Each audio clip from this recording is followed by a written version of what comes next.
Hija, ¿ya estás lista?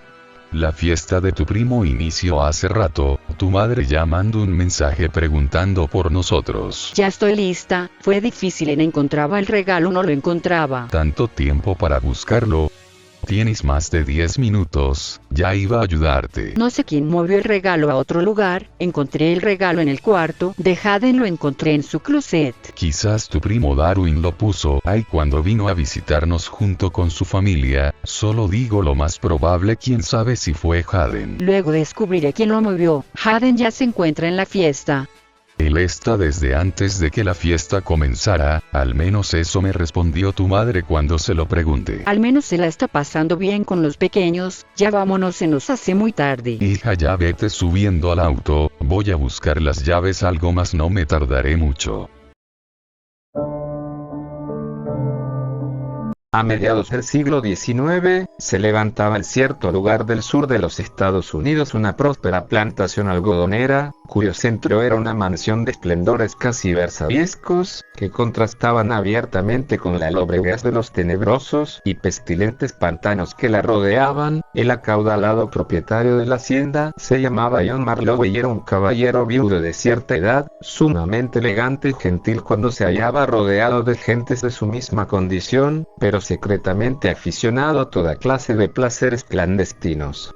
Vivían con dicho caballero sus dos hijos adolescentes, Henry y Virginia, así como Louis Brown, un muchacho tímido y huraño que pasaba por ser un pariente pobre de la familia, recogido caritativamente tras haber perdido a sus padres en la primera infancia, pero que era, en realidad, y aunque ni él mismo lo supiera, hijo bastardo de Mr. Marlowe y de una esclava negra. El primogénito, Henry Marlowe, era un muchacho frívolo, que parecía haber heredado gran parte de la personalidad de su progenitor. Buenas apariencias y vicios inconfesables, ocultos tras un velo de cortesía aristocrática, Henry, persona sumamente egoísta y de escasos escrúpulos, trataba con fría indiferencia a su padre y a su hermana, mientras que detestaba secretamente a Louis, a quien consideraba poco menos que un intruso, como si de algún modo intuviese que había algo oscuro e inconfesable en su origen. Virginia, en cambio, era una muchacha dulce y hermosa, que amaba tiernamente a Louis, y que era la única persona de la casa que se había ganado un sincero, aunque normalmente tácito, cariño por parte de este. Con el paso del tiempo, Louis, completamente ignorante del vínculo de sangre que compartía con Virginia, llegó a amarla con todo el ardor de las pasiones adolescentes, si bien, de acuerdo con su naturaleza taciturna, ocultó sus sentimientos en el fondo de su alma, sin renunciar por ello a declarárselos a su amada cuando hubiese llegado el momento oportuno.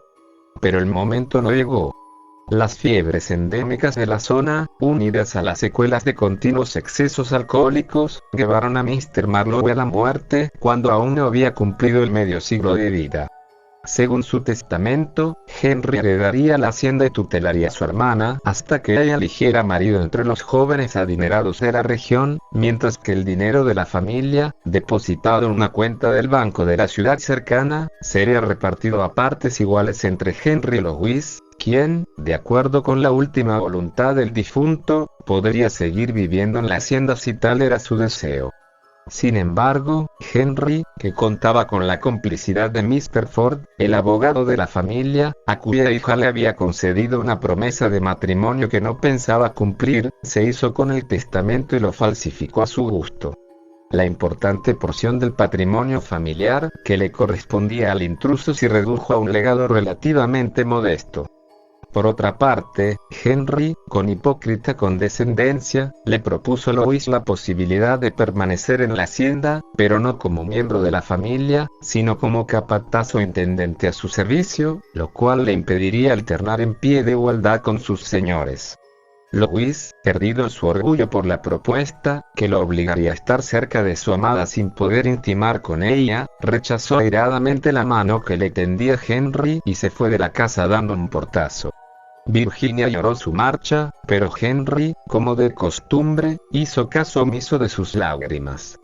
Una vez cobrado el dinero que le correspondía de acuerdo con los arreglos de Henry, alquiló una habitación en el hotel de la ciudad y durante varios meses intentó ahogar su dolor en el alcohol.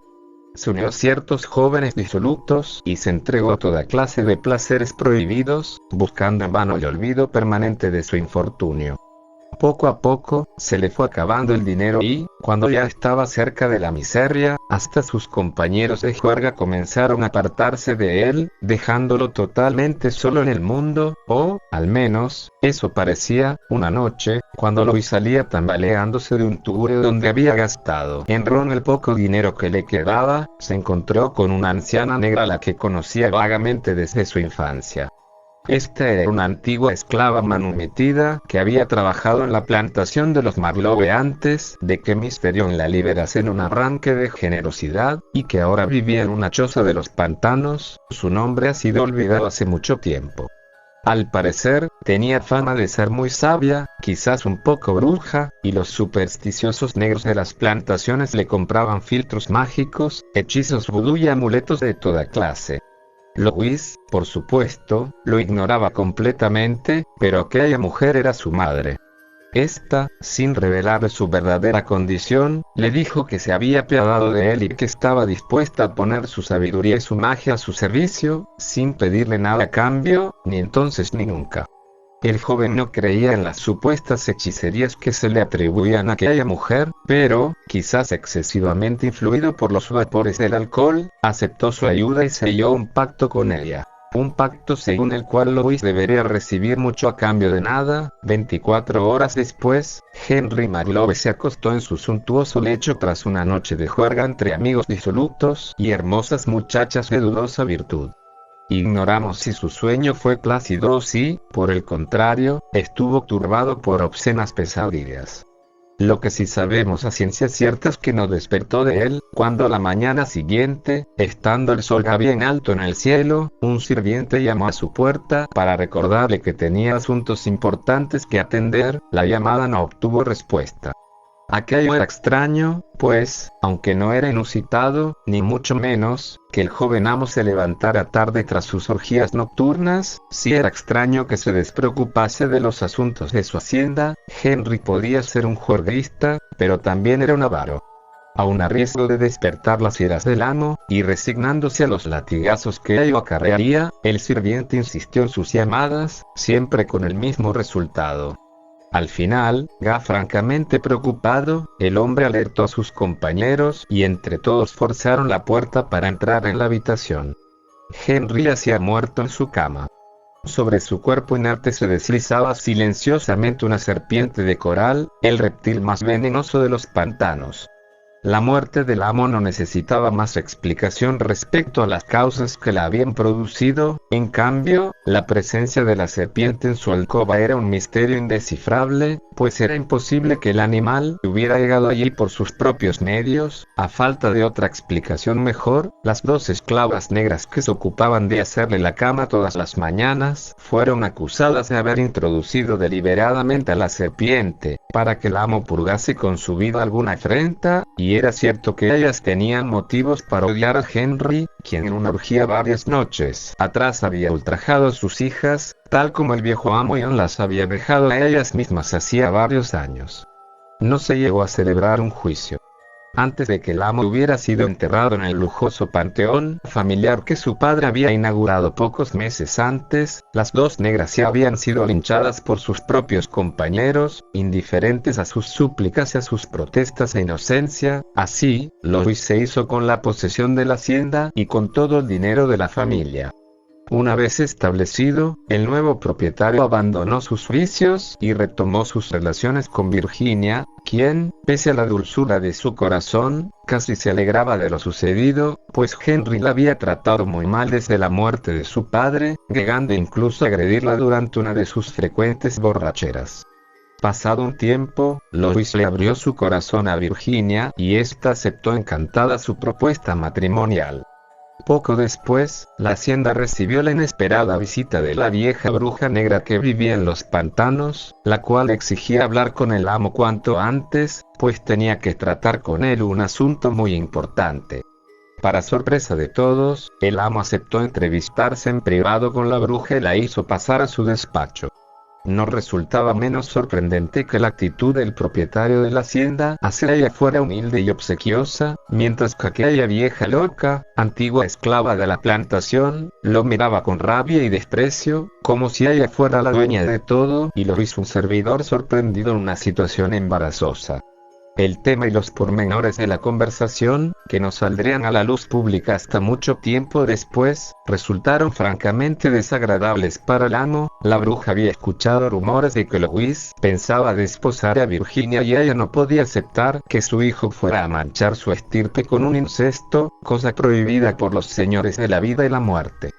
Pero, como ella no deseaba revelarle a Louis la verdad sobre su origen, le dijo otra cosa. Que no podía casarse con Virginia, porque ésta pertenecía a una familia de degenerados, y que la perpetuación de su sangre resultaría una afrenta para Dios. Louis protestó airadamente, una vez perdida la timidez que en un principio le había inspirado su benefactora, diciendo que, aunque en general los Marlowe fueran mala gente, Virginia era un verdadero ángel, y que ella misma en ocasiones había sido víctima de las maldades de su padre y su hermano. Pero la bruja no dio su brazo a torcer y la conversación acabó convirtiéndose en un intercambio de insultos. Louis estalló y le recordó a la anciana que ésta había accedido a ayudarlo sin pedirle nada a cambio, añadiendo que de lo contrario él nunca hubiera aceptado nada de ella. La bruja contestó que en aquel momento no se había imaginado a Louis tan necio como para desposar a la hermana del hombre que lo había empujado hacia la ruina, y añadió que ella no pedía nada para sí misma, solo que su protegido tuviera un poco de respeto hacia su propia sangre. El protegido en cuestión, definitivamente furioso, amenazó a la vieja con hacerla expulsar de la hacienda si ella misma no la abandonaba de inmediato por su propio pie.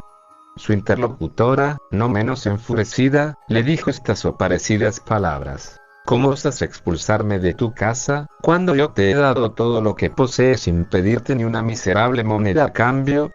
De no ser por mí, ahora serías un borracho sucio y hambriento, o quizás un pedazo de carroña pudriéndose en el fondo de la ciénaga. Louis, que en el fondo tenía no poco de orgulloso, escupió más que pronunció su respuesta. Vieja loca. ¿Qué os debo yo a ti y a tus estúpidas supersticiones? De no haber estado borracho aquella maldita noche, ni siquiera me habría dignado en prestarles oídos a tus monsergas infernales.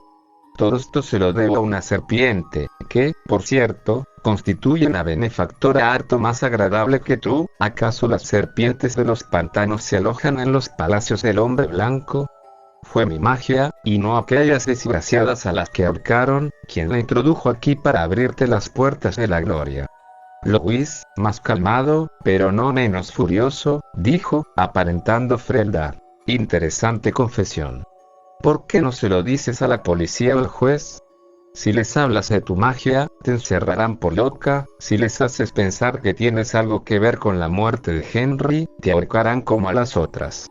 Y no intentes complicarme en tus asuntos, nadie en la ciudad le hará caso a alguien de tu calaña. Así que me remito a lo dicho. ¿Por qué no vas a hablar con el juez? ¿Acaso prefieres que lo haga yo? De no ser así, te conviene abandonar mi casa ahora mismo y no volver jamás. De acuerdo, me iré de tu casa y no volveré jamás. Pero ten cuidado. Al ofenderme a mí, les has escupido el rostro a los señores de la vida y la muerte. Ten cuidado, no sea que algún día seas tú quien tenga que arrastrarse hacia mi casa para hablar conmigo. Y entonces yo me acordaré de este momento y actuaré en consecuencia. Que no se te olvide. Sin decir nada más, y sin darle tiempo a Louis para elaborar una réplica, la bruja se dio media vuelta y se fue de la casa dando un portazo. Por supuesto, nadie lloró su marcha. Meses después, Louis y Virginia se casaron. A sus esponsales no solo invitaron a lo mejor de la ciudad y a sus refinados vecinos de las plantaciones adyacentes, sino que también hubo banquetes y pequeñas raciones de ron para los negros, tanto para los esclavos como para los libertos, que en otros tiempos habían servido a John Marlowe. Solo se olvidaron de invitar al convite a cierta vieja loca, que vivía en una miserable choza de los pantanos, y que se ganaba el pan explotando la credulidad de los ignorantes. Ningún blanco ni negro lamentó su ausencia, ni siquiera aquellos que recurrían a su magia cuando lo consideraban oportuno. Los primeros meses de matrimonio fueron felices, seguramente la época más dichosa de la vida de Lois. Su carácter taciturno se volvió alegre y afable. Los mismos blancos que lo habían mirado con desprecio cuando era un borracho sin hogar elogiaban ahora su caballerosidad y su gentileza. Los negros lo consideraban el amo más generoso e indulgente que habían tenido nunca. Cuando se supo que su esposa estaba encinta, Lois celebró una nueva fiesta de la cual se beneficiaron todos los habitantes de la zona, desde los más encopetados hacendados hasta el negro más humilde de la plantación, aunque, por supuesto, la bruja loca del pantano tampoco fue invitada a este evento. Cuando el nacimiento del primer hijo de Lois era inminente, su esposa contrajo una grave y misteriosa enfermedad que la llevaría en pocos días a la tumba. Días antes de declararse su mal, los esposos habían alojado en su casa a un viejo amigo de la familia Marlowe, capitán de un barco mercante que navegaba habitualmente por las Indias Occidentales. Luego se sabría que la misma enfermedad había matado también al marinero poco después de que éste hubiera regresado a su domicilio habitual, situado en la costa de Florida. Al parecer, había sido él quien había contagiado a Virginia la dolencia que estaba incubando en su cuerpo, probablemente alguna fiebre tropical contraída durante su última visita a las islas del Caribe. Pero esto no se supo en la plantación hasta pasado algún tiempo. Muerta Virginia antes de haber dado a luz, su marido enloqueció de dolor. Se entregó de nuevo al alcohol y, tras los funerales, se encerró en su casa, evitando recibir a los vecinos que, con mayor o menor sinceridad, pretendían acompañarlo en su desgracia. Pero un día Lois abandonó sus aposentos y ordenó que su caballo fuera ensillado. Tal vez por culpa del ron, o quizás porque simplemente necesitaba desahogarse de alguna manera, se había obsesionado con las últimas palabras que había proferido la bruja del pantano antes de abandonar su casa. En su momento, las había interpretado como una bravata estúpida, y quizás esa interpretación, aparentemente frívola, fuera perfectamente correcta. Pero ahora las interpretaba como una amenaza cruel proferida contra él y contra su familia por parte de una bruja, de una persona que había recibido de los espíritus malignos el don de dañar a sus adversarios sin tocarlos. Sin duda, la enfermedad que había matado a Virginia era el efecto de algún hechizo funesto. La maldita hechicera había matado a su esposa tan eficazmente como en otro tiempo había eliminado al hermano de esta, y, dado que las autoridades no podían hacer nada contra alguien que mataba de esa forma, Lois había decidido que él se encargaría personalmente de vengar a la única persona a la que había amado en toda su vida, tanto si después lo ahorcaban por asesinato como si no. Durante un buen rato, el ofuscado Lois cabalgó a galope por sus propiedades, cuya floreciente prosperidad ahora se le antojaba una miserable burla del destino, un sarcasmo dirigido contra su alma, profundamente lacerada por el dolor y la desesperanza. Luego, se internó en los pantanos, sombríos y pestilentes, donde habitaban las sanguijuelas y los reptiles venenosos, además de otros seres todavía más sigilosos y siniestros, a los cuales se referían los negros en susurros medio ahogados por el miedo. El caballo ya no le era útil en aquella espesura, así que lo ató al tronco de un árbol y desmontó, para seguir a pie, con su pistola en la mano derecha.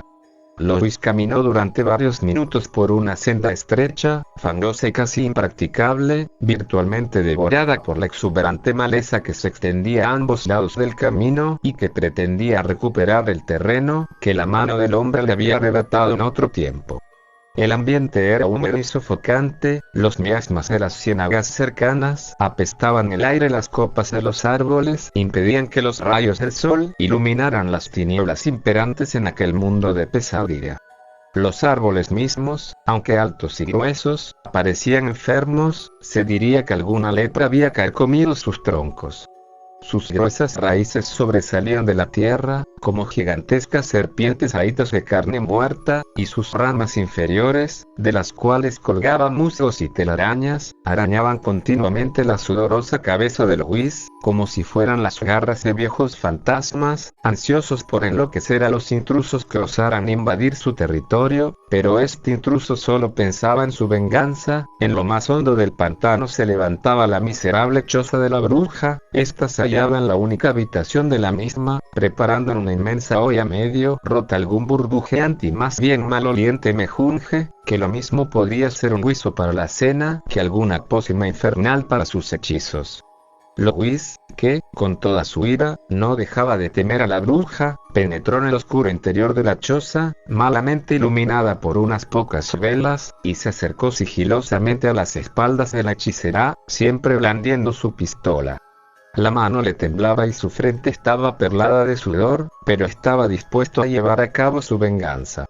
La bruja, concentrada en su tarea, no se percató de su presencia hasta que sintió el aliento del intruso en la nuca.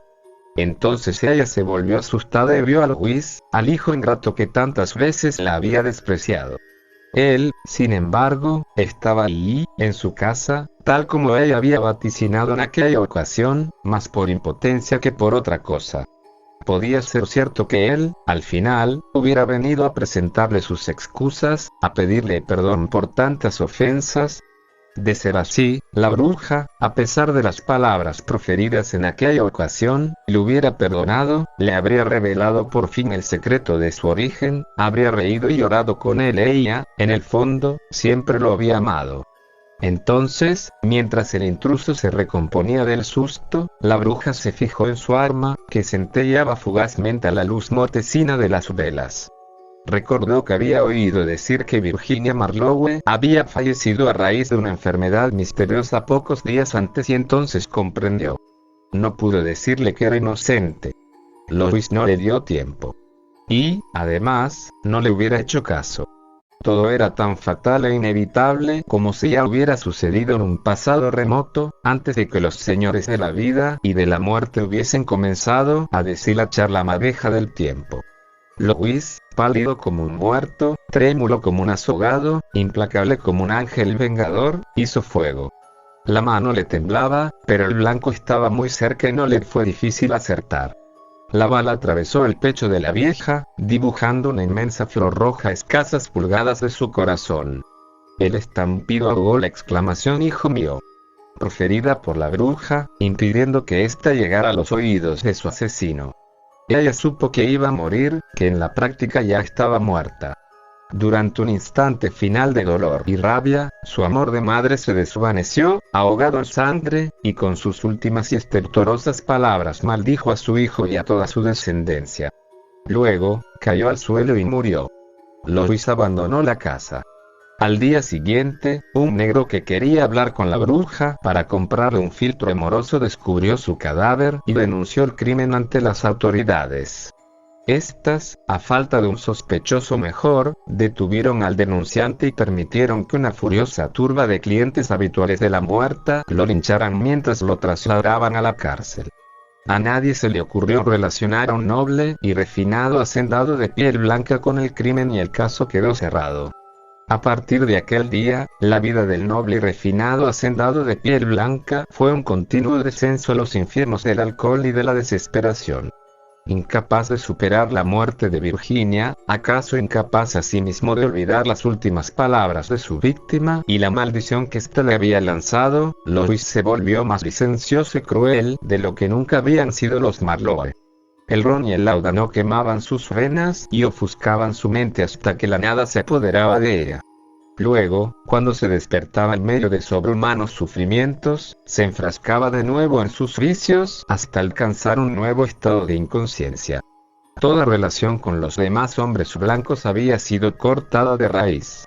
Salvo un pequeño grupo de favoritos, elegidos entre los esclavos de peor calaña, los negros de la plantación sufrían sus periódicos ataques de lujuria e ira. Hombres inocentes eran azotados hasta la muerte por faltas imaginarias. Las mujeres eran violadas delante de sus parientes y maridos, después de que estos las desnudasen y las flagelasen con sus propias manos, siguiendo las órdenes de Lois y sabiendo, por experiencias ajenas, que desobedecer su mandato supondría la muerte inmediata y sin compasión. De aquellos estupros nacieron en ocasiones niños de piel oscura, que nada más venir al mundo eran asfixiados por sus madres, quienes decían ver en ellos la marca del maligno, sin que su enloquecido progenitor moviera un dedo para impedirlo.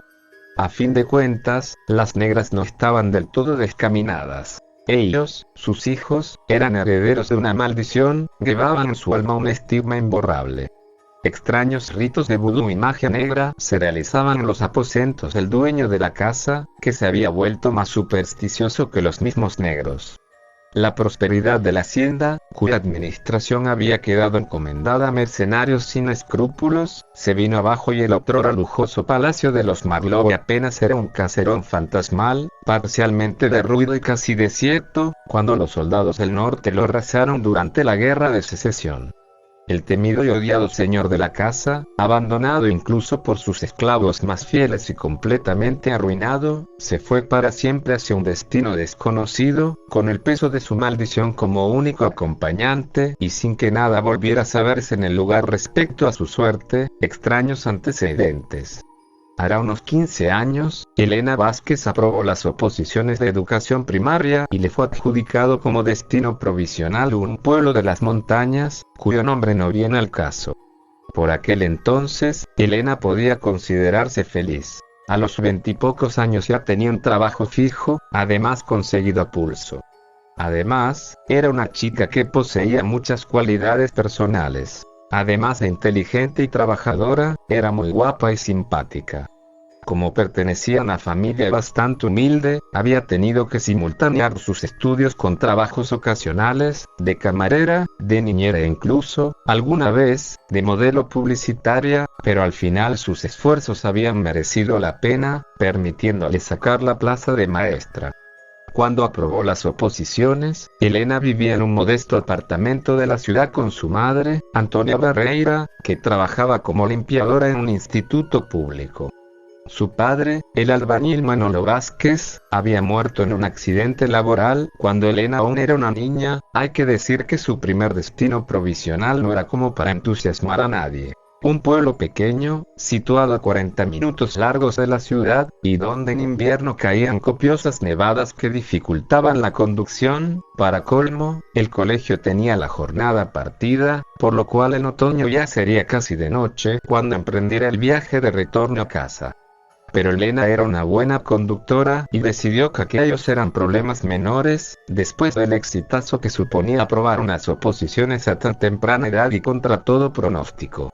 Durante los primeros meses, las cosas en el colegio fueron a pedir de boca. Los niños del pueblo no eran en general muy estudiosos, pero se portaban bien y, aunque sus compañeros del claustro eran bastante mayores que ella, todos la acogieron estupendamente. Luego vino el otoño, empeoró el tiempo y se acortaron los días. El viaje matinal al pueblo, así como el retorno vespertino a la ciudad, se hicieron más lentos y complicados. La carretera era buena, estaba bien asfaltada, el tráfico era escaso y no había demasiadas curvas, teniendo en cuenta que discurría por una zona montañosa, pero las condiciones climáticas, en cambio, eran poco halagüeñas. Primero bancos de niebla, rachas de viento capaces de derribar un pino y lluvias intensas, luego las temibles, y temidas, heladas, y finalmente las primeras nieves, que anunciaban la inminente llegada del invierno. Elena decidió mirar las cosas por el lado positivo. Si empezaba a nevar era porque las vacaciones de Navidad estaban cerca. Serían sus primeras Navidades como funcionaria y pensaba celebrarlas a lo grande, pues por fin tenía dinero para hacerles regalos decentes a su madre y a sus conocidos. Además, como las vacaciones durarían por lo menos una quincena larga, tendría tiempo de ir a Madrid y a otros sitios, donde quedaría con los amigos que se habían ido a estudiar o a trabajar fuera, con toda esa gente entrañable a la que apenas había visto últimamente. No faltaba mucho para el inicio de las ansiadas vacaciones, cuando una mañana se encontró con una desagradable sorpresa, mientras se dirigía al colegio por la carretera nacional. A unos 10 kilómetros del pueblo, 2 agentes de la Guardia Civil le mandaron parar y le informaron de que la carretera estaba cortada por causa de un derrumbamiento de rocas, causado por la intensa tormenta de la noche anterior, añadiendo que aún tardarían varias horas en despejarla. Le recomendaron que, si quería llegar a su destino antes del mediodía, tomara una carretera secundaria que atravesaba una zona boscosa casi deshabitada. Si iba por ahí, tardaría bastante en llegar, pues la carretera era muy mala y daba un rodeo considerable, y seguramente se perdería la primera clase, pero ni los agentes ni ella conocían una alternativa mejor, así que Elena decidió seguir la recomendación de los guardias.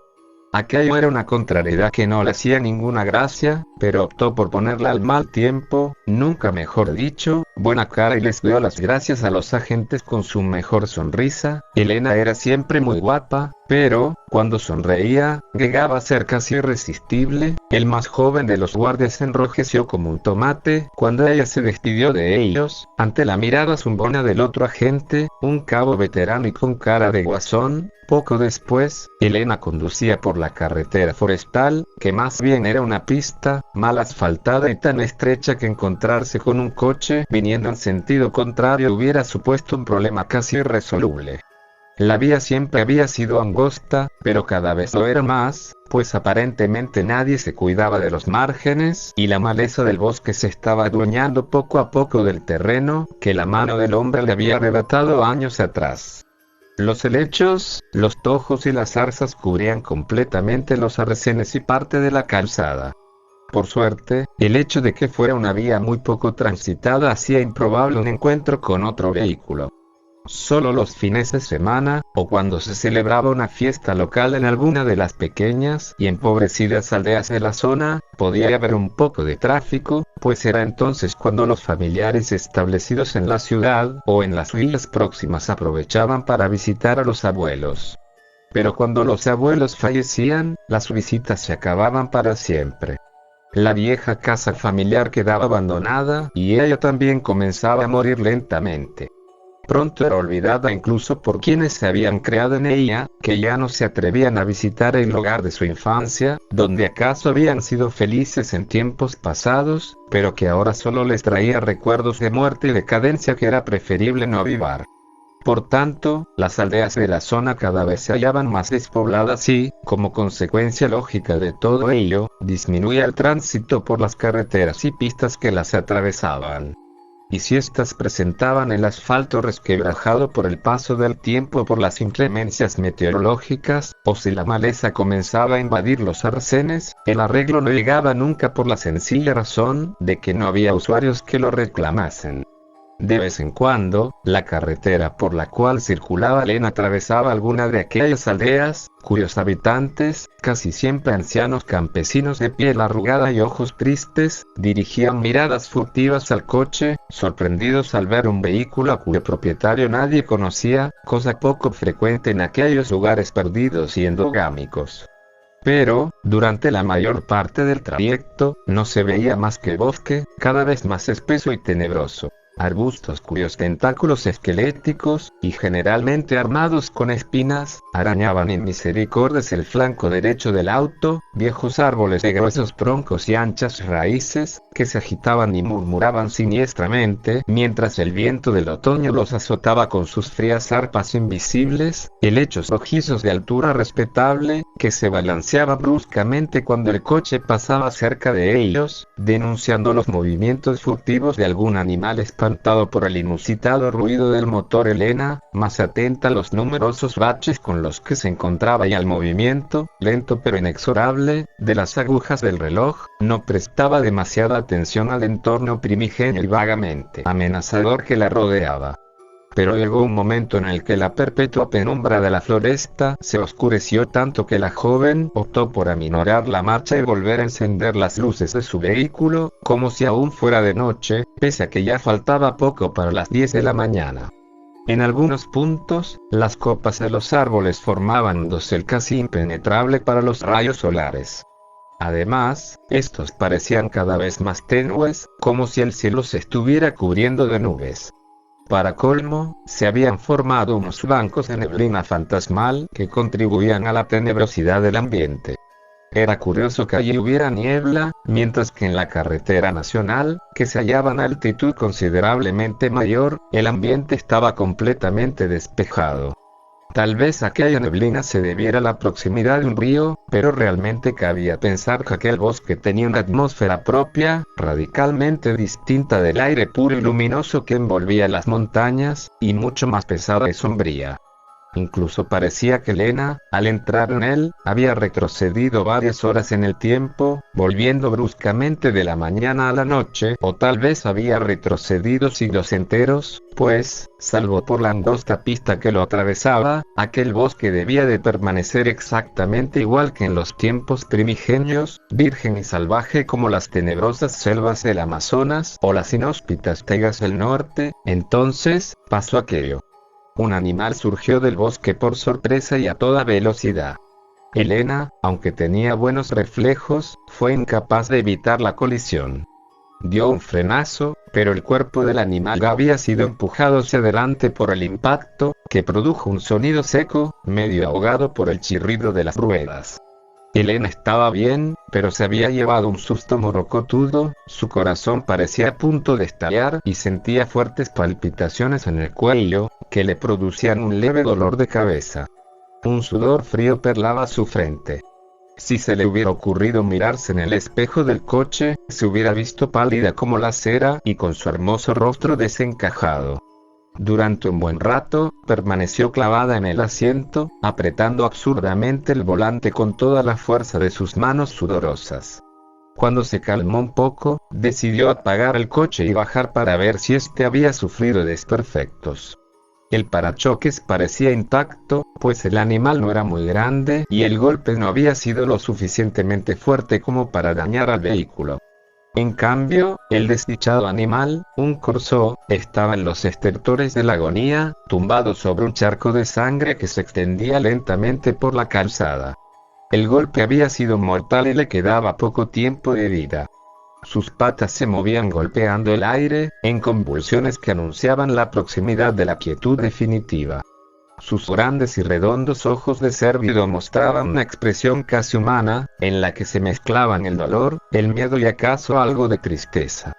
En el muslo de una de sus patas traseras se veían unas pequeñas heridas sangrantes que no parecían provocadas por el golpe, sino por una mordedura reciente. Seguramente, el pobre corzó se había arrojado a las ruedas del coche mientras huía del predador que lo había atacado, seguramente un lobo o un perro salvaje, pero de este presunto agresor no se veía ni un pelo, aunque tampoco era imposible que se hallase cerca, escondido en la espesura, asustado por el olor del ser humano. Es sabido que las fieras del bosque nos temen a nosotros más que nosotros a ellas, y, desde luego, razones no les faltan. Elena contempló tristemente la agonía del animal. No sentía remordimientos, pues no había tenido tiempo material de evitar el accidente, pero sí una sincera lástima. Al principio hizo un ademán de acercarse al corzó para ver si podía hacer algo por él, pero inmediatamente comprendió que hubiera sido una pérdida de tiempo. Tras algunos minutos de dolor y estertores, el cérvido se quedó tendido sobre el suelo ensangrentado, inmóvil y rígido como un muñeco. Elena, que ya se había resignado a llegar tarde al colegio, definitivamente, aquel no estaba siendo su día, se preguntaba qué tenía que hacer. No lo tenía muy claro, pero al final decidió que lo mejor sería llamar al colegio para decir que llegaría tarde.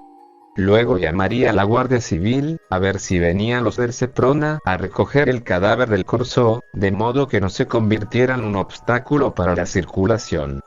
No estaba segura de que aquello fuera lo propio, tal vez recoger animales atropellados no era competencia del Seprona, ¿qué sabía ella? Pero por preguntar no se perdía nada, o, mejor dicho, solo se perdería en algunos segundos. La joven maestra encendió su móvil, comprobó que afortunadamente tenía cobertura y marcó el número del colegio. Estaba esperando a que Raúl, el conserje, cogiera el teléfono, cuando pasó aquello. Sin previo aviso, una mano correosa y peluda le tapó la boca, ejerciendo una presión brutal sobre sus labios y convirtiendo lo que pretendía ser un grito de terror en un patético gemido. El móvil se cayó al suelo, mientras su aterrorizada propietaria era arrastrada hacia la maleza por una fuerza sobrehumana. Han pasado 15 años. Elena vive ahora en Pasos, un pueblo de la provincia de Odense, en cuyo colegio de primaria, el St. Francisco Blanco, imparte clases de inglés y ocupa la jefatura de estudios. Tiene plaza fija y desde hace 10 cursos. Antes viajaba desde la capital todos los días, pero luego, por motivos que expondremos más adelante, decidió establecerse en el pueblo. Aunque Elena ya está cerca de los 40, sigue siendo una mujer bastante atractiva. Y, lo que es más meritorio, conserva un buen carácter, pese a que, desde aquella infausta mañana en el bosque, su vida no ha sido ningún camino de rosas. Aquel día un cazador la encontró a unos 100 metros de la carretera, sucia, con el pelo desmelenado y la ropa desgarrada, tendida boca abajo sobre el fangoso suelo del bosque. Aunque físicamente no había sufrido daños importantes, psicológicamente se hallaba bajo los efectos de un ataque de ansiedad. Estaba pálida como si la sangre hubiera huido de sus venas, goraba, temblaba y durante un buen rato fue incapaz de hablar con un mínimo de coherencia, perdida en un mar de sollozos compulsivos y delirios incomprensibles. El examen médico al que fue sometida posteriormente demostró que había sufrido una agresión sexual, pero, cuando se le pidió que describiera a su agresor, fue incapaz de hacerlo. Al parecer, la experiencia había sido tan horrible que el cerebro de Elena había tenido que olvidar todo lo relacionado con ella para conservar la cordura. Aún así, necesitó varios meses de ayuda psicológica antes de poder reincorporarse a su trabajo. Poco después del incidente, Elena descubrió que, a raíz de la violación, se había quedado encinta. Ella, que no era especialmente religiosa y siempre se había declarado a favor del aborto, durante algún tiempo estuvo tentada de acudir a la clínica, que era, de hecho, lo que casi todo el mundo le recomendaba. Solo su madre, católica practicante, le pedía tímidamente que no lo hiciera, aunque añadía que en última instancia respetaría la decisión de su hija. Al final, tras no pocas dudas, y sin saber muy bien por qué, Elena decidió seguir adelante con el embarazo. 9 meses después de la agresión nació una niña, a la que llamó Ana. Era desde luego una niña preciosa y su madre, cuando la vio por primera vez, se quedó prendada de ella, decidiendo en su fuero interno que la amaría tanto como si, en vez de ser el fruto de una violación, estuviera hecha de la carne de un hombre amado. Mientras la acariciaba y la amamantaba, se sentía tan orgullosa de su hija, que le parecía imposible que en algún momento hubiera llegado a plantearse seriamente el aborto. Las semanas que siguieron al parto, mientras le duró la baja por maternidad, fueron las más felices de su vida. Claro que su nueva situación de madre soltera le acarreó no pocas dificultades. Su sueldo de maestra, que al principio le parecía una fortuna, ahora resultaba más bien escaso. Si antes su jornada laboral, 5 clases diarias, más alguna guardia de comedor, y lo que llevase el viaje de ida y vuelta, se le antojaba un lujo, ahora cada minuto que pasaba atendiendo los hijos de los demás, lejos de su propia niña, le parecía una eternidad. Además, como Antonia todavía trabajaba, fue necesario contratar a una niñera para que cuidase de la pequeña. De todos modos, la joven maestra hizo de tripas corazón y siguió adelante, a veces con más duras quemaduras, pero sin perder la conciencia de que en el mundo había infinidad de madres en peor situación que ella. Fueron pasando los años, Ana creció y empezó a ir al colegio. Hay que decir que la niña nunca daba motivos de disgusto. Era un ser adorable, casi siempre sonriente y casi nunca enfadada, que comía de todo sin protestar, dormía bien, gozaba de buena salud y aprendía rápidamente todo lo que se le enseñaba, tanto en casa como en el colegio, donde no tenía problemas de ningún tipo, ni con sus profesores ni con sus compañeros. Pero entonces llegó lo peor. Un día, Elena descubrió bruscamente que su hija tenía cierta peculiaridad, que la dejó sumida en un terror absoluto y le hizo recordar cruelmente todo lo que había intentado olvidar durante los últimos años. Pero decidió que no había tiempo para la angustia y que debía hacer lo que fuera necesario por el bien de su niña. No habló del tema con nadie más que con Antonia, a la que previamente le había hecho prometer que guardaría el secreto a toda costa. Fue entonces cuando Elena abandonó el piso de su madre en la ciudad, donde había vivido siempre, y se estableció con su hija en Pasos.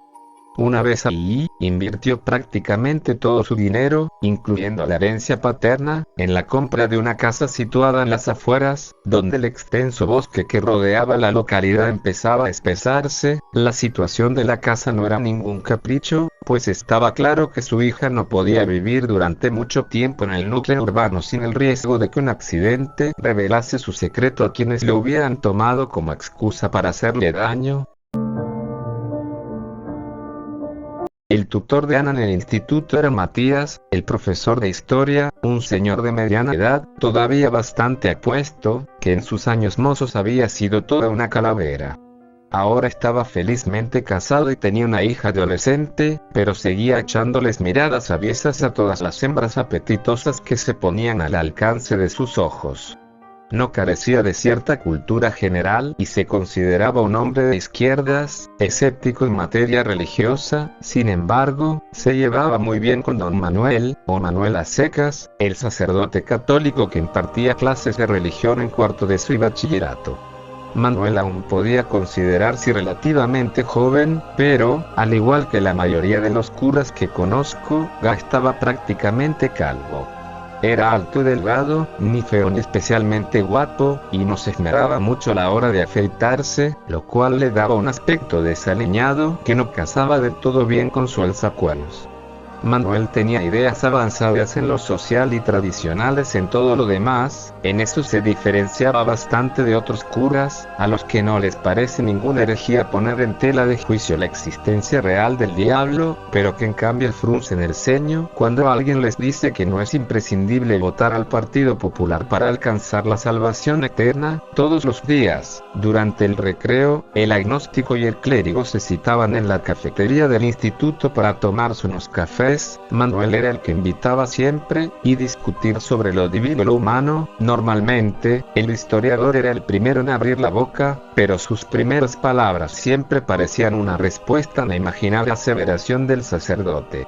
Desde luego, no soy de letras, pero al menos sé contar, y que el 1 y el 3 son números distintos.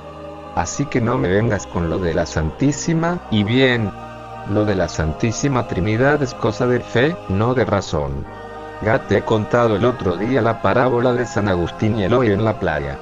Además, si te pones a rascar, muchas cosas de la ciencia moderna, como por ejemplo la misma teoría de la relatividad, son casi tan paradójicas e incomprensibles como el misterio de la fe. Ahí me pillas, porque para mí casi todo lo científico es incomprensible. El último año que di física en los maristas tuve que copiar en el examen final, que si no, Matías, como buen escéptico, había estudiado siempre en colegios religiosos. Pues si para ti las cosas del mundo material son incomprensibles, entonces no intentes racionalizar lo sobrenatural. So mamón. Manuel tenía la costumbre de insultar cariñosamente a sus amigos cuando discutía con ellos, olvidando tal vez aquello de quien game loco su hermano, etc. No, si yo no intento racionalizar nada, cuando ni siquiera sé si existe, ¿cómo puedo saber que lo que predicas es verdad, capullo? Ya se sabe que todo se contagia menos la hermosura, no lo puedes saber.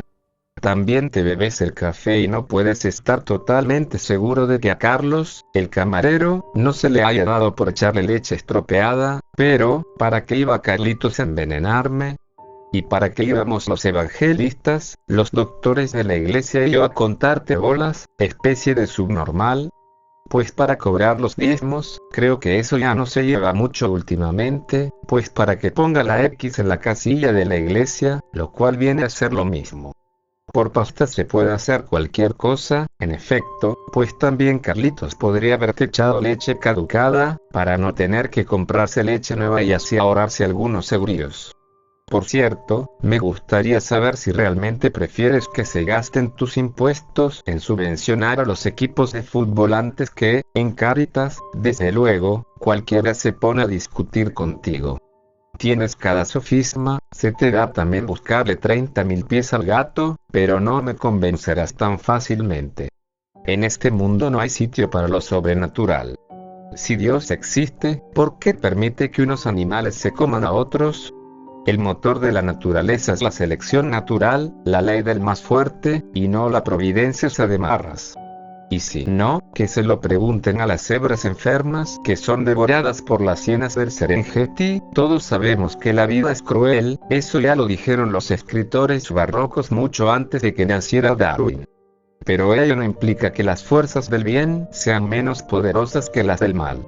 Lo que pasa es que en este mundo, por culpa del pecado original, el mal, aunque no tenga el equipo más fuerte, sí cuenta con la ventaja de jugar en casa, por decirlo en términos deportivos. Además, el darwinismo puro tampoco es perfecto, muchas veces no gana el más fuerte, sino el que tiene más suerte. Y si no, que se lo pregunten a Fabio Capello. Manuel Cosarraran, un cura gallego, era del Barça, y nunca había aceptado como justo el éxito del Madrid en la Liga 2006-2007. De las ligas ganadas por el Barça durante la era Cruyff ya no se acordaba. En todo caso, poco importa, desde un punto de vista religioso, que en este mundo triunfe la maldad, pues, como dijo un poeta, la tierra no es el centro de las almas. ¿Entiendes, especie de oligofrénico? Lo único que entiendo es que hoy tienes muchas ganas de hablar, Cureandro. Claro, como tú en clase, en vez de explicarles esas cosas a los chavales, les dejas hacer los deberes de otras asignaturas, porque de todas formas no te iban a hacer ni puto caso. Ahora te desahogas conmigo, pobre de mí. Pero, sea como sea, no puedes demostrar la existencia de Dios. En realidad, Matías llevaba un rato sin atender a Manuel. Concretamente, desde que Clara, una preciosa interina de matemáticas, se había acercado a la barra para pedir un bocadillo, y desde entonces el historiador se había centrado exclusivamente en admirar el generoso escote de la chavala, haciendo caso omiso de la milía de su acompañante. Pero ahora que el bombonga se había ido con su bocata, tú tampoco puedes demostrar su inexistencia. No, claro, es que no se puede demostrar la inexistencia de nada, ni siquiera la del pato Donald. Y no por ello pretenderás que crean el pato Donald, pero resulta que los mártires no han sacrificado sus bienes y sus vidas para predicar el mensaje del pato Donald, sino el de Cristo. Tantos hombres buenos y valientes no podían estar equivocados, entonces comamos moscas crudas. Todas las arañas del mundo no pueden estar equivocadas, y no lo están. Lo que pasa es que nuestro aparato digestivo no es como el de las arañas. Y ya veo que tu corazón tampoco es el de los santos, ¿vale? Lo que diga su eminencia. Y ahora pasemos a la moral. ¿No es la religión una causa de conflictos entre los hombres? Si desapareciese, habría menos guerras, pero eso puede decirse también de los partidos políticos, de los equipos de fútbol, de los estados, de los nacionalismos, del dinero. Sobre todo, de este último. Nosotros nos estremecemos al pensar en fanáticos asesinos como Torquemada o Bin Laden, pero cada día dejamos morir de hambre a miles de personas sin sentir el más leve escozor en la conciencia. La hipocresía del racionalismo burgués es infinita, y, si bien debo reconocer que muchas veces la religión ha ensangrentado la tierra, tampoco tú puedes negar que ha traído a ella grandes bienes, como la caridad cristiana. Pues dime, ¿de qué sirve el concepto católico de caridad? Dale una limosna a un pobre, que cuando se la gaste volverá a pasar hambre. Eso no es más que comprar la tranquilidad de conciencia mediante un pequeño sacrificio que en realidad no soluciona nada.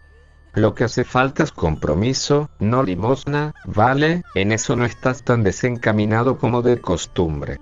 Lo cierto es que no mejoras el mundo, ni te mejoras a ti mismo, dándole 50 céntimos a un pobre al salir de la iglesia. Pero los que decís eso al final ni una cosa ni otra. Ni dais limosna ni os apuntáis a la guerrilla para luchar contra el capitalismo en plan Che Guevara. Como mucho, os gastáis unos cuantos euros en el cine, viendo películas de denuncia social y ya os creéis unos ciudadanos comprometidos.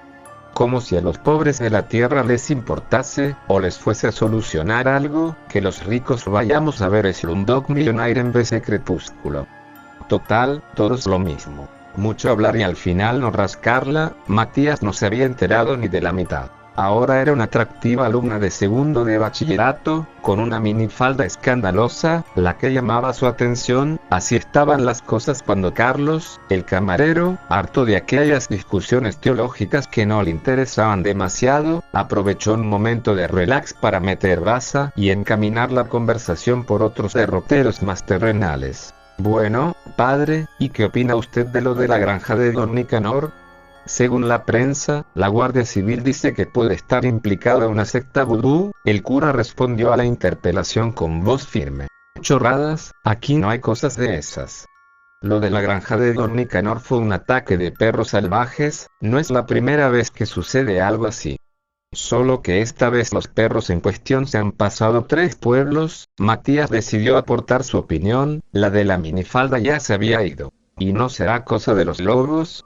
Últimamente se han visto huellas de lobos en el bosque, a poca distancia de las granjas. Manuel, que se había creado una aldea y que se consideraba tan experto en asuntos zoológicos como en teología, no desperdició aquella oportunidad para salir nuevamente al agnóstico. Mira que eres paleto, Matías. Los lobos no hacen eso. Matan a una oveja y se la zampan, pero nunca matarían a 10 corderos solo para chuparles la sangre. Eso es cosa de perros asilvestrados, que son mucho peores que los lobos. El contacto con los hombres pervierte incluso las bestias. ¿No sabes que los jabalíes tienen mucho sentido de la higiene y se bañan a menudo? Mira en cambio a los cerdos, que son eso mismo, unos cerdos. ¿De quién lo habrán aprendido? Bueno, en resumen, que yo estaba equivocado. Salió el pontífice a hablar ex cátedra para demostrar que a las ovejas las mataron perros y no lobos. Doctores tiene la iglesia, y parece que el más listo y polifacético está entre nosotros. Dime, Carlitos, ¿qué sería de nuestros cuerpos y nuestras almas si él no nos guiase por el camino recto?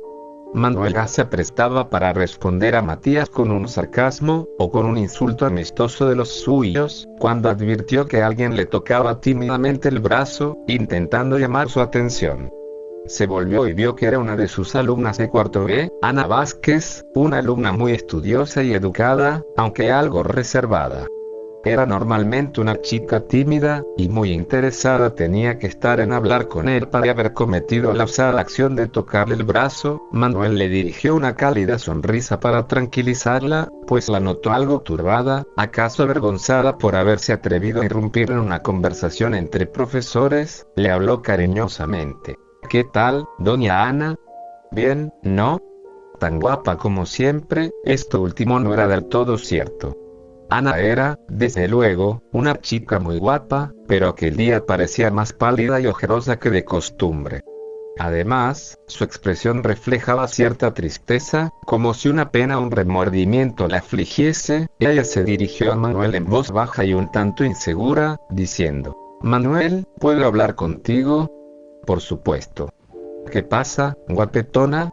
«Pareces preocupada». «Sí, es que creo que he hecho algo malo, pero Ana, esto no es el confesionario, y, de todas formas, dudo que tú hayas hecho algo realmente malo, pero puedes contármelo, si quieres». «Bueno, me preguntaba si es pecado hacerle daño a un animal». «Pues depende. Si matas a un animal para comer su carne o por alguna otra causa razonable, eso no es pecado en absoluto. Eso solo sería malo si lo hicieras por pura crueldad, para disfrutar con su sufrimiento. Sin embargo, Ana, estoy seguro de que tú nunca le harías daño a ningún ser vivo». «Bueno, antes yo tampoco me creía capaz de eso, pero lo cierto es que lo hice hace poco. Hice daño, y disfruté haciéndolo. Ahora creo que en el fondo soy mala, capaz de hacerles daño a los demás y de disfrutar mientras lo hago. Pero yo no quiero ser así, y no lo eres, princesa. Puede que le hayas dado un pisotón a una araña, o algo por el estilo, pero el que eso te pese en la conciencia significa que tú no eres mala en absoluto. Yo creo que la mayoría de las personas que estamos aquí podríamos haber cometido un pecado semejante, o algo peor, y ni siquiera nos acordaríamos. No estoy segura, Manuel. Pero casi preferiría no hablar más del tema. Es que me da vergüenza, y, bueno, va a tocar, en efecto, pues nada, te doy mi absolución. Ala, ahora clase y, como penitencia, a estudiar». Aquel mismo día, por la tarde, Ana se encuentra en la cocina de su casa, ayudando a su madre a hacer una tortilla de patatas para la cena. Se le ha alegrado el semblante, gracias a un inesperado 10 en el último examen de matemáticas. Y luego Elena le ha contado que uno de sus alumnos de primaria ha llevado al colegio una vieja revista de moda, donde aparecía ella misma en su época de modelo, luciendo un sugerente bikini, lo cual la ha obligado a jurarles y perjurarles a sus sorprendidos discípulos, que la chica de las fotos no era ella, sino una prima suya, que se le parecía mucho. Ana se ha estado riendo como una loca durante un buen rato. A Elena el asunto no le parece tan gracioso, pero está encantada viendo alegre a su niña, que durante los últimos días parecía la depresión en persona. Sin embargo, la alegría siempre es efímera. La televisión de la cocina está encendida. Empieza el telediario vespertino del canal autonómico, aparecen imágenes de la granja de Don Nicanor y de los corderos muertos, estos se hallan tendidos sobre la hierba de los pastizales, con el cuerpo prácticamente intacto, pero sin un soplo de vida en sus pequeños y blancos cadáveres. Ana, que todavía estaba luchando por recuperar la compostura tras su ataque de hilaridad, se queda clavada en medio de la cocina, con una cebolla en una mano y un cuchillo en la otra, mirando como hipnotizada la pantalla de la televisión. No dice una sola palabra, pero su respiración se oye en toda la cocina. Elena también se queda quieta y callada, a la expectativa. Ahora aparece el bueno de Don Nicanor, que está echando chispas, y realiza incendiarias declaraciones contra la Consellería de Medio Ambiente, contra los ecologistas y, sobre todo, contra la especie de los lobos, a la que asegura que en breve se exterminará a tiros, con la licencia del asunto o sin ella. Ana está ahora más pálida que nunca. El color de sus mejillas se ha desvanecido completamente, como se desvanece la llamita de una vela súbitamente apagada, su cuerpo empieza a temblar y parece a punto de desmayarse. Su madre la abraza y le dice, sonriendo y susurrándole con su voz más dulce: tranquila, cariño, no pasa nada, el pobre de Nicanor ya sabes cómo es, mucho de boca, pero toda la fuerza se le va por ahí. Cuando los de medio ambiente le paguen la indemnización, se olvidará del asunto. Ana se halla al borde del llanto, dice entrecortadamente: pero, mamá, Don Nicanor no es el problema. No soy el problema. Si cambio, soy capaz de cualquier cosa. Esta vez fueron corderos, otro día puede ser un niño que esté jugando al escondite en el bosque. Si cambio, yo no soy yo, soy un monstruo. No digas esas barbaridades. ¿Quién puede decir de ti que eres un monstruo? Nadie, hasta que alguien descubra que soy en realidad. No lo sé, te digo que eres la mejor chica del mundo. Antes no te preocupaban tanto los cambios. Es que, mamá, entonces aún no había probado el sabor de la sangre. Ahora ya lo he hecho y sería capaz de hacer una barbaridad para probarlo de nuevo. Es como una droga, se apodera de ti y lo echas de menos. Incluso sin haber cambiado.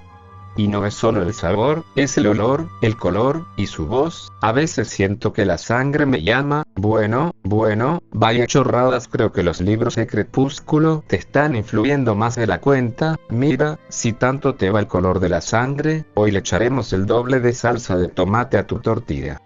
¿Te gusta la idea? Jolín, mamá. No estoy para bromas. A pesar de sus palabras, se veía claramente que Ana, quien, aunque parecía de carácter serio, en realidad tenía la risa floja, se estaba esforzando para contener una nueva carcajada. Al verla así, Elena suelta un suspiro de alivio, tan tenue que ni siquiera los finísimos oídos de Ana son capaces de captarlo, y dice: bueno, señorita, tanto sentimentalismo y tantos cuentos chinos, pero me parece que tenías que picar una cebolla y yo aún la veo entera. A trabajar. Sí, mamá, aunque eso de a trabajar no sé si me lo dirías con tanta frescura si yo fuera un chico. Habría que verlo. Bien, piensa Elena, la niña ya parece más animada. Si protesta por tener que picar una cebolla es que se está olvidando de otras preocupaciones más serias. Pero, ¿cuánto durará esta normalidad? También parecía feliz antes de que Nicanor saliera en el telediario y luego le había faltado poco para desmayarse. Lo que necesitaba Ana era una ocupación placentera, que la distrajera de sus inquietudes, o, mejor aún, que le permitiese analizarlas de una forma más serena y objetiva. Por ejemplo, ¿sabes, Ana? He hablado con Bego, tu profe de lengua, y, según ella, le has dicho que de mayor quieres ser novelista, como Stephen Meyer. Pues entonces lo que necesitas es escribir un poco cada día. ¿Te acuerdas del diario que te regaló la abuela en Navidad? Pues aún está en blanco.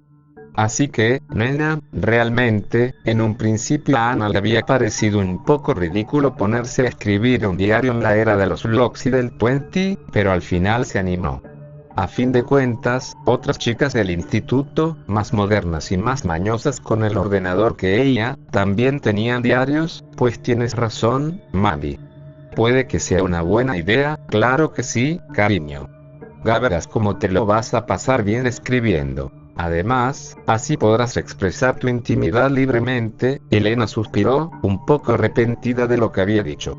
Si su hija tenía que expresarse en un diario era porque no podía hablar de ciertas cosas con nadie. Y sin duda eso hacía que en ocasiones se sintiera sola. Para corregir su metedura de pata, Elena decidió cambiar de tema. Por cierto, guapetona, mucho 10 en el examen de mates, pero ¿qué me dices del 6 en física? ¿No me habías prometido que ibas a sacar por lo menos un 7 en esta evaluación? Dame una explicación, y que no sea una excusa de las tuyas, pero todavía puedo sacarlo. Aún tenemos que hacer otro examen al final del trimestre y ese va a hacer media, así que si saco un 8 vale, pero te lo advierto. Como no saques por lo menos un 8 en ese examen, en esta casa al final sí que va a haber un ser feroz y sediento de sangre, pero no vas a ser tú.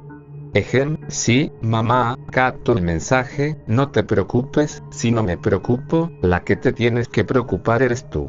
Y respecto a la cebolla, parece que te la quieres quedar como mascota, porque sigue ahí tan pancha la tía. A trabajar. Sí, mamá, inicio del diario de Ana Vázquez. Hoy comienzo a escribir el que sin duda alguna será el diario más extraño que jamás haya escrito un adolescente. Me presento. Me llamo Ana Vázquez Barreira, tengo 15 años recién cumplidos y estudio cuarto de eso en el IES Carla Padrón de Pasos, Orense. Mi signo del zodíaco es Leo. Nunca he sabido cuál es mi grupo sanguíneo. Tengo fama de ser una persona seria, distante y un tanto fría, pero eso es porque, fuera de mi casa, muy pocas personas me conocen bien. En realidad, no soy nada fría, tengo la risa floja y la lágrima fácil, siempre estoy pensando en las musarañas y me conmuevo con mucha facilidad. Vivo con mi madre en una casa de las afueras del pueblo, pero durante las vacaciones siempre pasamos algunos días en la ciudad, en el apartamento de mi abuela. Me gusta leer, pasear por el bosque, hacer gimnasia, ver la serie de Dragon Ball, ir al cine y escuchar música pop. De mayor quiero ser veterinaria y escritora, ambas cosas a la vez. En lo que respecta al momento presente, hay dos asuntos que ahora mismo me preocupan bastante. Una es la nota de física y química. Las ciencias siempre se me han dado bien, pero este año nos ha tocado como profesor Rafael Ortega, el hueso más hueso del instituto, y voy a tener que sudar sangre para sacar por lo menos un 7 en esta evaluación. Y, si saco menos, mamá ya me ha dicho que me voy a enterar de lo que vale un pene, así que la llevo clara. Normalmente mamá y yo nos llevamos muy bien, pero con las notas es intransigente. El otro asunto que me preocupa es la agitación que se ha producido en el pueblo después de lo que pasó en la granja de Don Nicanor.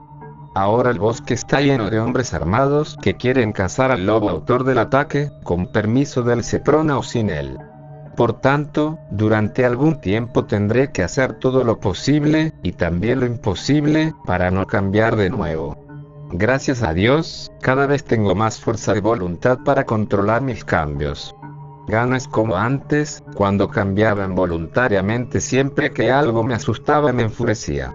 Si sigo progresando, pronto me transformaré solo cuando lo desee, es decir, nunca, pero, por desgracia, una vez que ha pasado eso las cosas siguen siendo igual que antes.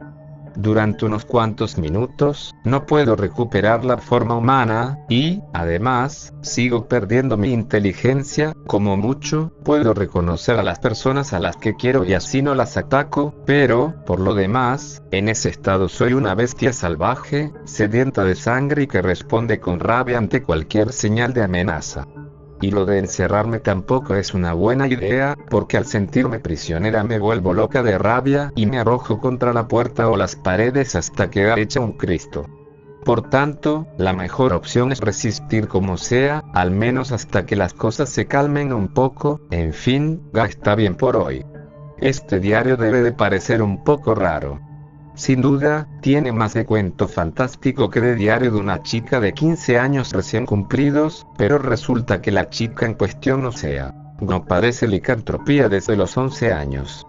Y eso es algo más que simplemente raro. Personajes extrañísimos. Extractos del diario de Ana Vázquez. Hoy ha habido novedad en clase. Ya sabíamos que Begoña, la profesora de lengua, estaba embarazada y que iba a coger varios meses de baja, por lo cual tenía que venir un sustituto, pero seguramente nadie esperaba que nos tocase en suerte un tipo como Ruy Fernández. Todos esperábamos a un joven tímido con entradas prematuras y gafas de 80.000 dioptrías, o una señora de mediana edad, con cara de mala uva y las mismas gafas de 80.000 dioptrías, y entonces entró Ruy en el aula, tan chulo como si todo el instituto fuese de su propiedad y dirigiéndonos una sonrisa de perdonavidas que a mí, personalmente, me pareció asquerosa. En general, la primera impresión que me dio nuestro nuevo profe de lengua fue bastante negativa. Por el contrario, las demás chicas de la clase parecían encantadas con aquel guaperas, que parecía sacado de una película de acción americana. 20 y pocos años, a mí desde luego me pareció demasiado joven para ser un profesor. En cambio, si me hubieran dicho que era un alumno de segundo de bachillerato me lo hubiera creído. Alto, rubio, atlético, con la piel ni muy blanca ni muy morena, de ojos grises y, esto no puedo dejar de reconocerlo, terriblemente atractivo. A pesar de que fuera hacía frío, venía con una camisa de manga corta, que permitía apreciar la envidiable musculatura de sus brazos. Unos pantalones vaqueros deliberadamente desteñidos y unos tenis completaban su indumentaria, que parecía muy informal hasta que te dabas cuenta de que todo era de marca. Hablaba con mucha seguridad, e incluso con un poco de amable chulería, como si nos conociera de toda la vida y, en vez de sus alumnos, fuéramos sus fans, o algo así. Además, cuando alguna chica no podía resistir la tentación de clavar sus ojos en su hermoso cuerpo, él le dirigía, como respuesta, una mirada pícara y una sonrisa irónica, como si le dijese sin palabras a la mirona: que sí, nena, que ya sé que estás coladita por mí. Y sí, a continuación, la chica se ponía colorada, la sonrisita de Marra se hacía aún más burlona, como si él estuviese disfrutando de lo lindo con aquel juego. A mí, francamente, todo aquello me parecía casi vomitivo. Por lo demás, no debía de tener las ideas muy claras sobre lo que era desarrollar una programación didáctica. Le dijimos que Begoña, antes de marcharse, había dejado a medias el tema de la oración compuesta.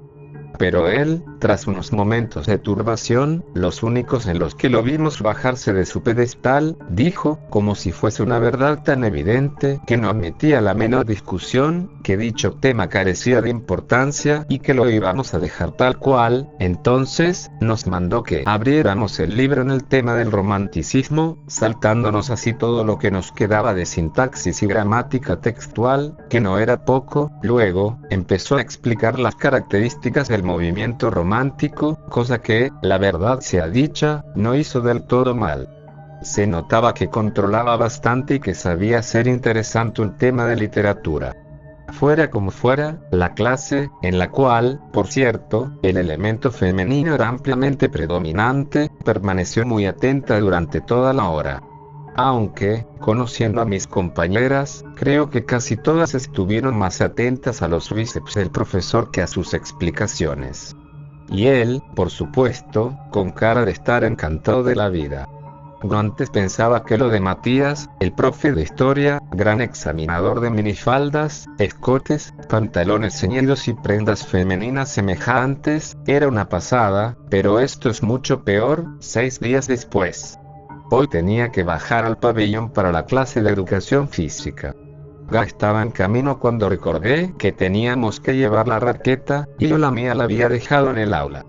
Entonces, fui corriendo a buscarla, a la máxima velocidad que alcanzo en mi forma bípeda, que, sin ser sobrehumana, es bastante respetable, pero, al doblar a toda leche una esquina del pasillo, me di de bruces precisamente con Rui, quien, al parecer, tenía hora de guardia. Una vez que nos hubimos recuperado del impacto, él recobró su eterna sonrisa de chulo playero y me espetó, con toda la confianza del mundo. Vaya, preciosa. Cualquiera diría que te estás entrenando para las Olimpiadas. No siempre he sido muy educada con los profesores, pero aquello era demasiado. Ciertamente, la culpa del incidente había sido mayoritariamente mía y lo suyo hubiera sido pedir disculpas, pero no fue capaz, más borde que nunca, le contesté, sin alzar mucho la voz, pero mirándolo con toda la mala leche que fue capaz de reunir. Usted también podía mirar por dónde va, ¿no? Y, gapuestos, odio que me llamen preciosa, ¿sabe? Una vez que hube desahogado mi exceso de rabia, me callé, más asustada que otra cosa, pues temía haberme hecho merecedora de un parte de amonestación. Sin embargo, Rui no solo no parecía molesto, sino que su sonrisa se había hecho aún más pronunciada, me dijo burlón, mirándome como si fuera una niña pequeña. Vaya por Dios. Cuando vine, tu tutor me dijo que eras la mejor alumna de la clase, pero yo cada vez estoy más convencido de que eres un hermoso ejemplar de tojo silvestre. Tan guapa como borde, aquello hizo que volviera a ponerme furiosa, hasta tal punto que solo mediante un gran esfuerzo de mi voluntad contuve las ganas de cambiar y de desgarrarle el cuello a mordiscos.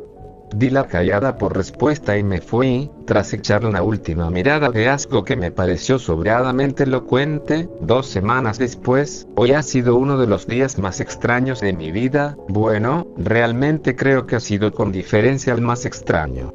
Y eso que la vida de un licántropo está llena de días extraños. Esta tarde cogí mi mochila y me dirigí, como todos los jueves, a la escuela de idiomas, a donde voy 3 veces por semana. Pero, una vez en la calle, sentí unas ganas incontenibles de cambiar, tan fuertes e irresistibles como no las había sentido desde que era una cría. Sin duda, llevaba demasiado tiempo, meses enteros, conteniendo mi lado salvaje y por fin, había dicho basta, aquí estoy yo. Comprendí que no podría resistir su llamada apremiante durante mucho tiempo y, entonces, me fui al bosque, después de enviarle a mamá un SMS, para decirle lo que pasaba y pedirle que no se preocupara por mí si volvía tarde a casa. Por suerte, no había guardias armados rondando por las cercanías, pues hacía mucho tiempo que el ganado no sufría ataques. Pocos minutos después, había entrado en las ruinas del viejo molino que hay junto al río, en la zona más espesa y menos transitada del bosque. Una vez allí, me desnudé totalmente y guardé todo lo que llevaba, ropa, cartera, móvil, tenis, etc., en la mochila, que, pese a ser bastante amplia, estaba a punto de reventar. Luego, cambié. Durante varios minutos, me limité a corretear y olisquear por los alrededores, ebrio de libertad y sin más conciencia de mí que la que podría tener cualquier otro animal. Pero entonces cambió la dirección de la brisa y llegó a mi nariz el olor, tan temido como deseado, de la sangre caliente. Sin pensarlo 2 veces, mejor dicho, sin pensarlo ni una sola vez, me encaminé hacia el punto del cual procedían aquellos tentadores efluvios. Tras un breve galope entre los árboles, llegué a un pequeño claro del bosque, donde me encontré con un espectáculo inesperado, que me dejó clavada en lo alto de un montículo que dominaba dicho claro. Allí se hallaba una enorme bestia de pelo castaño y aspecto aterrador, que se dedicaba a despedazar con los dientes el cadáver de un jabalí, al cual, seguramente, había cazado poco tiempo antes. Era casi tan grande como un oso, aunque su aspecto general fuera claramente lupino. Sin embargo, no podía ser un lobo normal.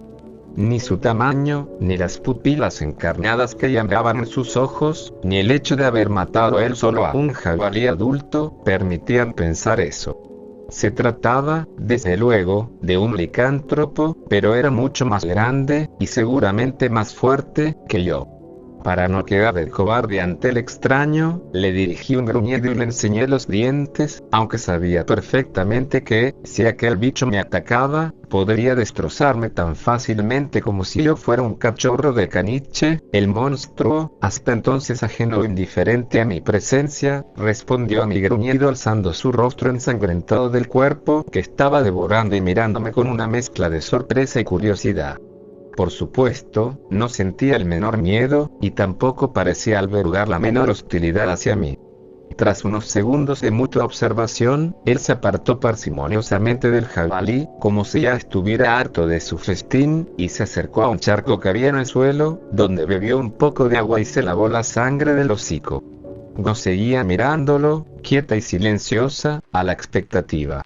Ya había recobrado mi conciencia humana, pero no me atreví a recuperar mi forma bípeda, por si eso desencadenaba el ataque del misterioso licántropo. Por suerte, este parecía cualquier cosa menos agresiva. Al final, bostezó, mostrándome las temibles armas de su boca, y comenzó a transformarse.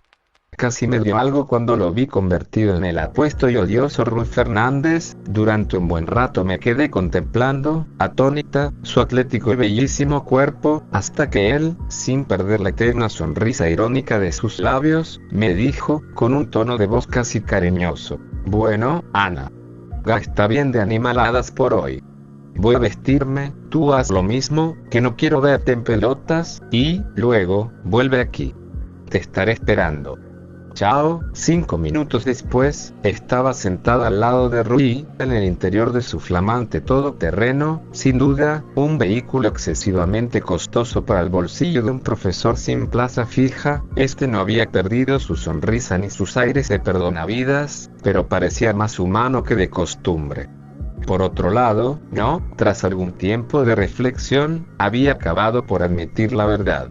Que, aunque él fuera un chulo y un descarado, nunca me había dado verdaderas razones para odiarlo. A continuación, voy a transcribir la conversación que mantuvimos, tal como se ha quedado grabada en mi memoria. Recuerdo que él al principio me dijo: «En fin, Ana, creo que ya ha llegado el momento de poner las cartas sobre la mesa. Ello, en realidad, solo va por mí, pues yo conozco desde hace mucho tiempo todos tus secretos. Prepárate para recibir unas cuantas sorpresas más. Ya estoy preparada para todo. ¿Qué puede ser más sorprendente que descubrir que eres un licántropo? Pues empiezo. Aunque es cierto que me llamo Rui, el apellido que uso en el instituto es falso, y como tal vez ya haya supuesto, no soy profesor, ni siquiera he hecho la carrera de filología, ni ninguna otra. En realidad solo tengo 20 años.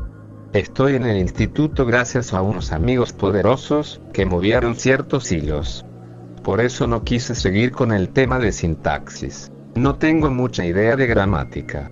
Pero sí sé algunas cosas de literatura romántica, gracias a que siempre he sido un sincero admirador de Becker y Edgar Allan Poe. Así, bien o mal, me las he ido arreglando. Pero entonces, ¿qué eres? ¿Para qué has venido aquí? Pues, profesionalmente hablando, no soy nada en especial. Nunca he tenido que trabajar para ganarme la vida. Mi familia ha sido muy desgraciada en todos los aspectos salvo en el económico. Hemos sufrido mucho, pero nunca nos ha faltado dinero para celebrar suntuosos funerales. Básicamente, me considero un ronin, que es como se llamaba a los samuráis sin señor en el antiguo Japón. La mayoría de ellos acababan convirtiéndose en bandidos o mercenarios, pero otros iban de un sitio a otro en busca de aventuras, como una especie de caballeros andantes, pues yo soy un ronin de ese tipo. ¿Y tú, sabes lo que eres, y por qué lo eres? Cuando me convertí en un licántropo, mi madre me contó lo que le pasó en el bosque antes de que yo naciera, pero no sé nada más. ¿Nunca tienes sueños extraños? ¿No ves ni oyes cosas que los demás no pueden ni ver ni oír? No hablo de sensaciones ordinarias, me refiero a visiones de un pasado teñido de sangre y muerte. ¿Nunca has soñado con eso? Pues no. Tengo unos sentidos muy finos, como los de un animal salvaje, pero no puedo ver esas cosas de las que hablas. Entonces, se supone que yo debería poseer esa habilidad, la de ver cosas que han sucedido en otros tiempos. ¿La tienes tú? Sí, no, cuando sueño, veo muchas cosas que han tenido lugar antes de mi nacimiento, aunque todas ellas afectan a mis antepasados. Es como una especie de memoria de la tribu, quizás tú también tengas algún don especial. Las facultades paranormales son frecuentes en nuestra estirpe. No sé, ahora mismo creo que no tengo ningún don especial. ¿Será que aún no lo has descubierto? Ni idea. A veces creo que puedo leer los pensamientos ajenos, aunque no de un modo sistemático. Desde luego, algunas personas son para mí un libro abierto cuando estoy cerca de ellas, sin embargo, con el resto de la gente no tengo tanta suerte, pero nos estamos desviando del tema. Está claro que tú sabes muchas cosas que yo ignoro, o al menos esa es la impresión que quieres dar para hacerte el interesante. Si tienes algo que decir, dilo y ya, lo haré. Antes de nada, te revelaré una cosa. Tú y yo descendemos de la misma familia, pero no te emociones, nuestro parentesco es muy lejano y no hace falta que me llames primo ni nada por el estilo. Mis visiones, ciertas cosas que me contaron mis padres antes de morir y algunos viejos documentos heredados de mis abuelos me han permitido reconstruir bastante bien el pasado de nuestra familia. La maldición se remonta al siglo XIX, entonces, vivía en Texas un rico hacendado de origen gallego llamado Don Francisco Balboa. Como tantos otros habitantes de esta sufrida tierra, se había visto obligado a emigrar cuando era poco más de un niño para no morir de hambre. Una vez en el Nuevo Mundo, las cosas, sin embargo, le fueron bastante bien. Su propia laboriosidad, la buena suerte y un matrimonio de conveniencia con cierta dama de la aristocracia criolla mexicana le proporcionaron una fortuna considerable, que invirtió en comprar una próspera hacienda, con extensos maizales y numerosas cabezas de ganado. Hacia 1870, Francisco era el propietario más rico de la zona. Su esposa ya había fallecido y él vivía con su hija, Carlota, que por aquel entonces tendría unos 17 años y era, al parecer, una muchacha muy atractiva. Un buen día, Francisco, que era un gran aficionado a la caza, cogió su escopeta y se fue a un pastizal próximo a su casa, en busca de gallos salvajes. Ignoro si le fue bien en la cacería, lo que sí sé es que, como el calor apretaba, Francisco decidió internarse en una arboleda para guarecerse del sol y descansar. Entonces, y de forma totalmente repentina, escuchó un disparo de rifle.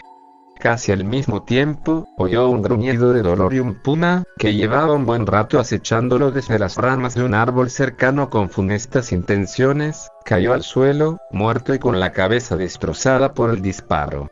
Sin duda, se trataba del mismo puma asesino que varios días antes había atacado mortalmente al viejo San Malone, el capataz del rancho. Francisco, pálido y con el corazón a punto de estallar, pero sano y salvo gracias al providencial disparo, no pudo menos que deshacerse en muestras de gratitud hacia su salvador. Este era un desconocido, un hombre desaseado, con aspecto de vagabundo, y, aunque indiscutiblemente norteamericano, forastero en aquella zona, que hablaba con un marcado acento del sudeste. El hacendado lo invitó a compartir sus provisiones y le hizo varias preguntas. El forastero, que al hablar demostraba más educación y cultura de las que podían aguardarse de un hombre con un aspecto tan desastrado, dijo llamarse Louis Brown y ser oriundo de las tierras del Mississippi. Siempre según sus palabras, no tenía casa ni familia ni amigos, ni tampoco más ocupación que recorrer el país en busca de fortuna, sin más posesiones que la ropa que llevaba puesta y su rifle. Francisco le preguntó si era ducho en las tareas del campo, a lo cual Brown respondió que él mismo había dirigido una plantación en su tierra natal, antes de arruinarse por culpa de la guerra. El hacendado le ofreció un puesto de capataz en su hacienda y Brown, que, al parecer, no tenía dónde ir, aceptó su oferta. Una vez instalado en la hacienda, el misterioso Brown demostró ser un capataz sumamente eficaz, inteligente y laborioso, aunque excesivamente duro con los peones, a los que a menudo maltrataba por razones francamente niñas, como si hubiera un fondo de sadismo en su alma. Pero a don Francisco le importaban mucho menos sus peones que la prosperidad de su hacienda, así que estaba encantado con Brown, a quien a menudo invitaba a sentarse en su mesa para comer con él y con la señorita. María, la doncella, única criada de la hacienda que tenía cierta confianza con el amo, se quejó discretamente de que Brown miraba a Carlota demasiado, de una forma devoradora, como si la desease, o quizás como si le recordase a una persona querida. En todo caso, no le parecía propio que un simple asalariado, por muy capataz que fuera, tuviera el atrevimiento de posar sus ojos sobre la hija de quien le pagaba. Don Francisco, aunque no las tenía todas consigo, estaba tan contento con el capataz que se burló de María, diciéndole que esas eran aprensiones suyas y que se estaba haciendo vieja. María, escarmentada, no volvió a insistir en el asunto, pero vio con satisfacción que desde entonces, cuando Brown era invitado a comer con el amo, la señorita Carlota siempre tenía que ausentarse de la mesa por culpa de una jaqueca o similares. Entonces, Brown fruncía el ceño, visiblemente contrariado, o, al menos, eso interpretaba María en su gesto adusto, pero no hacía ningún comentario al respecto, o como mucho decía alguna simpleza del tipo espero que la señorita se reponga pronto, y se ponía a hablar despreocupadamente con el amo, del ganado, de la cosecha o de otros temas impersonales. Fue por aquella época cuando el ganado de Don Francisco comenzó a sufrir continuos ataques nocturnos por parte de un animal salvaje, probablemente un lobo o un coyote de gran tamaño. Tanto las ovejas como los becerros, e incluso los caballos y los perros guardianes, pagaron un tributo en vidas al merodeador, que mataba más de lo que podía comer, y se mostraba increíblemente astuto y escurridizo. Esquivaba a los guardias, saltaba las vallas más altas, derribaba las puertas de los corrales y despedazaba a los perros más feroces como si fueran cachorrillos de Chihuahua. Luego se desvanecía en las sombras como un fantasma y no se volvía a saber nada más de él hasta que atacaba de nuevo. El amo, deseoso de detener aquella sangría, ordenó a Brown que organizase una partida de caza y que capturase a la fiera, aunque para ello tuviera que movilizar a todos los hombres del rancho. El capataz les transmitió sus órdenes a los peones y le preparó una emboscada al atacante. Desde el atardecer hasta el alba, todos los vaqueros se hallarían ocultos en distintos puntos estratégicos de la hacienda, aguardando al animal para darle muerte una vez que lo vieran. De ese modo, solo el amo, su hija y la doncella dormirían en la casa aquella noche. En principio, el capataz también tendría que tomar parte en la emboscada, pero a última hora rehusó hacerlo, pretextando que se sentía mal.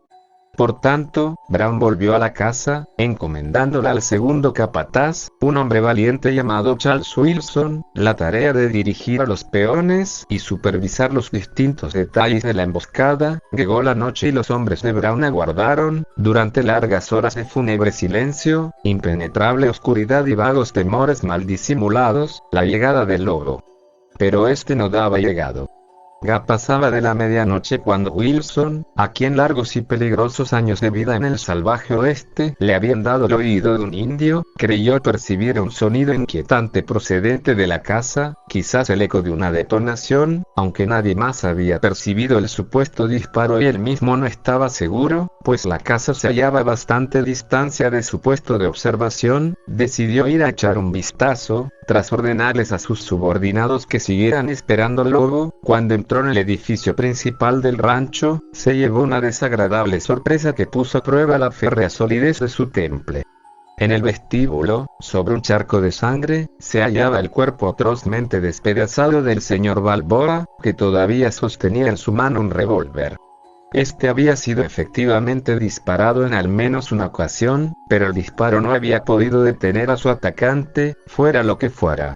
Estaba claro que haría falta algo más contundente, por ejemplo, un rifle de grueso calibre. Wilson comprobó el buen estado del suyo en un segundo y, tras cubrir el lívido rostro del cadáver con su propio pañuelo, empezó a subir sigilosamente las escaleras. Una vez que hubo llegado al pasillo superior, estuvo a punto de resbalar, lo cual hubiera desbaratado su proyecto de sorprender al intruso. Por suerte, sus excelentes reflejos y su autodominio le permitieron conservar el equilibrio y el silencio que tanto necesitaba. Pero le costó reprimir un grito de horror al comprobar, gracias a la luz lunar que se filtraba por una ventana, que lo que había estado a punto de hacerle resbalar era un nuevo charco de sangre. Esta manaba del cadáver de la vieja doncella María, que se hallaba en las mismas condiciones que el del amo. Entonces, solo quedaba la señorita Carlota, la cual a aquellas horas tendría que estar en su alcoba. Wilson llegó a la puerta de la misma y estuvo tentado de llamar, pero unos sonidos inquietantes procedentes del interior del cuarto lo desanimaron de hacerlo. El valeroso vaquero derribó la puerta de una patada, y la luz lunar le permitió ver un espectáculo tan extraño y terrible que durante una fracción de segundo lo dejó paralizado de terror. Carlota, la bella y refinada hija del patrón, se hallaba tumbada sobre su cama, medio desnuda, con las manos atadas a los postes que sostenían el dosel de su lecho y amordazada con un jirón de tela blanca, probablemente arrancado a la fuerza de su propio camisón. Este había sido brutalmente rasgado en varias partes, de forma que tanto sus pechos como buena parte de sus piernas y la parte más íntima de su cuerpo se hallaban a la vista. También se veían manchas de sangre en su ropa y en las sábanas de la cama, pero lo peor era su estado anímico. Se veía claramente que había sido objeto de un ultraje despiadado. Estaba pálida como un muerto, goraba y temblaba como si estuviera sufriendo en su carne y en su alma los más crueles tormentos del infierno, profería gemidos propios de los últimos estertores de la agonía, y había luchado con tanto ahínco para liberarse de sus ligaduras que tenía las muñecas ensangrentadas. Wilson hizo ademán de acercarse a la cama para liberarla, pero un grito de Carlota, medio ahogado por la mordaza, lo puso en guardia y se volvió. Un enorme lobo negro se estaba acercando a sus espaldas, con sus dientes prestos para desgarrarle el cuello. Sin duda, él había sido el asesino del amo de la doncella, pues solo una bestia salvaje habría podido despedazar sus cuerpos de aquella manera. Sin embargo, solo un hombre podía ser el responsable del animal salvaje, probablemente un lobo o un coyote de gran tamaño. Tanto las ovejas como los becerros, e incluso los caballos y los perros guardianes, pagaron un tributo en vidas al merodeador, que mataba más de lo que podía comer, y se mostraba increíblemente astuto y escurridizo. Esquivaba a los guardias, saltaba las vallas más altas, derribaba las puertas de los corrales y despedazaba a los perros más feroces como si fueran cachorrillos de Chihuahua. Luego se desvanecía en las sombras como un fantasma y no se volvía a saber nada más de él hasta que atacaba de nuevo. El amo, deseoso de detener aquella sangría, ordenó a Brown que organizase una partida de caza y que capturase a la fiera, aunque para ello tuviera que movilizar a todos los hombres del rancho. El capataz les transmitió sus órdenes a los peones y le preparó una emboscada al atacante. Desde el atardecer hasta el alba, todos los vaqueros se hallarían ocultos en distintos puntos estratégicos de la hacienda, aguardando al animal para darle muerte una vez que lo vieran. De ese modo, solo el amo, su hija y la doncella dormirían en la casa aquella noche. En principio, el capataz también tendría que tomar parte en la emboscada, pero a última hora rehusó hacerlo, pretextando que se sentía mal. Por tanto, Brown volvió a la casa, encomendándola al segundo capataz, un hombre valiente llamado Charles Wilson, la tarea de dirigir a los peones y supervisar los distintos detalles de la emboscada. Llegó la noche y los hombres de Brown aguardaron, durante largas horas de fúnebre silencio, impenetrable oscuridad y vagos temores mal disimulados, la llegada del lobo. Pero este no daba llegado. Ya pasaba de la medianoche cuando Wilson, a quien largos y peligrosos años de vida en el salvaje oeste le habían dado el oído de un indio, creyó percibir un sonido inquietante procedente de la casa, quizás el eco de una detonación, aunque nadie más había percibido el supuesto disparo y él mismo no estaba seguro, pues la casa se hallaba a bastante distancia de su puesto de observación. Decidió ir a echar un vistazo, tras ordenarles a sus subordinados que siguieran esperando al lobo. Cuando entró en el edificio principal del rancho, se llevó una desagradable sorpresa que puso a prueba la férrea solidez de su temple. En el vestíbulo, sobre un charco de sangre, se hallaba el cuerpo atrozmente despedazado del señor Balboa, que todavía sostenía en su mano un revólver. Este había sido efectivamente disparado en al menos una ocasión, pero el disparo no había podido detener a su atacante, fuera lo que fuera. Estaba claro que haría falta algo más contundente, por ejemplo, un rifle de grueso calibre. Wilson comprobó el buen estado del suyo en un segundo y, tras cubrir el lívido rostro del cadáver con su propio pañuelo, empezó a subir sigilosamente las escaleras. Una vez que hubo llegado al pasillo superior, estuvo a punto de resbalar, lo cual hubiera desbaratado su proyecto de sorprender al intruso. Por suerte, sus excelentes reflejos y su autodominio le permitieron conservar el equilibrio y el silencio que tanto necesitaba. Pero le costó reprimir un grito de horror al comprobar, gracias a la luz lunar que se filtraba por una ventana, que lo que había estado a punto de hacerle resbalar era un nuevo charco de sangre. Esta manaba del cadáver de la vieja doncella María, que se hallaba en las mismas condiciones que el del amo. Entonces, solo quedaba la señorita Carlota, la cual a aquellas horas tendría que estar en su alcoba. Wilson llegó a la puerta de la misma y estuvo tentado de llamar, pero unos sonidos inquietantes procedentes del interior del cuarto lo desanimaron de hacerlo. El valeroso vaquero derribó la puerta de una patada, y la luz lunar le permitió ver un espectáculo tan extraño y terrible que durante una fracción de segundo lo dejó paralizado de terror.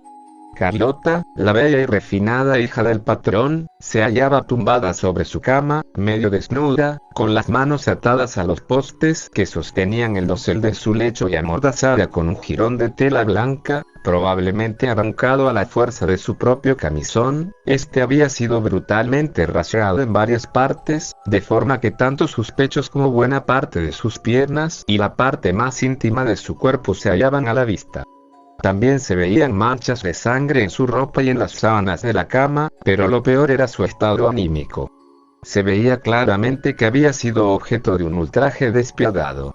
Estaba pálida como un muerto, goraba y temblaba como si estuviera sufriendo en su carne y en su alma los más crueles tormentos del infierno, profería gemidos propios de los últimos estertores de la agonía y había luchado con tanto ahínco para liberarse de sus ligaduras que tenía las muñecas ensangrentadas. Wilson hizo ademán de acercarse a la cama para liberarla, pero un grito de Carlota, medio ahogado por la mordaza, lo puso en guardia y se volvió. Un enorme lobo negro se estaba acercando a sus espaldas, con sus dientes prestos para desgarrarle el cuello.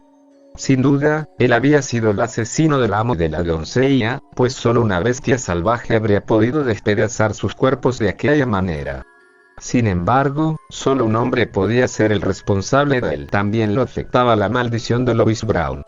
Se quedó huérfano siendo muy pequeño y lo adoptaron unos señores de la ciudad. La maldición empezó a manifestarse después de que Eduardo alcanzara la pubertad. Cuando sus aterrorizados padres adoptivos lo descubrieron, denunciaron su desaparición ante la policía y lo encerraron en el sótano de un viejo caserón de su propiedad, situado en una aldea medio abandonada de la provincia de Lugo.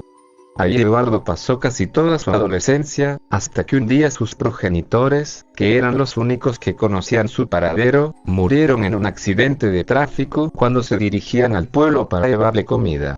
Durante muchos días, Eduardo languideció en la fría oscuridad de su sótano, lacerado por el hambre y el miedo, hasta que, mediante un desesperado despliegue de energía, consiguió derribar la puerta de su prisión y huir al bosque, pero su salud mental había quedado destrozada para siempre por los largos años de encierro, y, más aún, por aquellos terribles días de hambre y soledad. Durante mucho tiempo, vivió solo en los bosques, como un lobo sin manada, que es acaso la cosa más triste del mundo.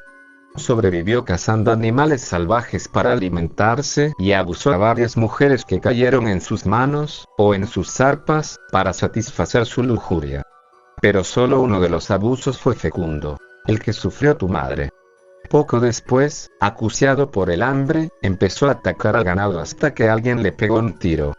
Eduardo consiguió huir y refugiarse en la espesura, pero la herida era demasiado grave y murió desangrado. Al morir, recobró su forma humana, como pasa siempre. Algún periódico local habló del cadáver desnudo de un vagabundo desconocido hallado en medio del bosque y se le echó tierra al asunto. Así acabó la historia de Eduardo Balboa. Creo que apenas tenía 20 años cuando exhaló su último aliento.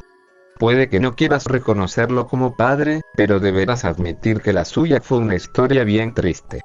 Y las nuestras no serán mucho más alegres. Durante algún tiempo, mediante una estricta disciplina mental, podemos controlar nuestras transformaciones y conservar la inteligencia humana durante las mismas, pero, antes o después, la maldición podrá con nosotros y nos arrastrará hacia el infierno. Cualquier día, por mucho cuidado que pongamos en evitarlo, nos transformaremos delante de un extraño, le haremos daño a un ser querido, caeremos de cabeza en una trampa y ahí se acabará el cuento. Conozco bastante bien la historia de los Balboa y te puedo asegurar que, desde el hijo de Carlota hasta hoy, ni un solo licántropo de nuestra estirpe ha llegado a los 40 años de vida. Soy cristiano y a veces creo que Dios acabará apiadándose de nosotros.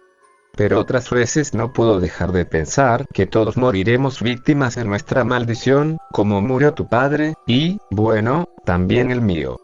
Yo me había quedado muda. Nunca había sentido el menor interés por saber algo de mi padre, del licántropo que había abusado a mamá en el bosque, pero las palabras de Ruth me habían producido un nudo en la garganta. Durante un rato me contuve, no quería que aquel hombre de sonrisa burlona, encantado de haberse conocido a sí mismo, me viera conmovida por sus palabras, pero él mismo parecía afectado. Sus ojos se habían apartado de mí y no hacían sino mirar hacia el infinito.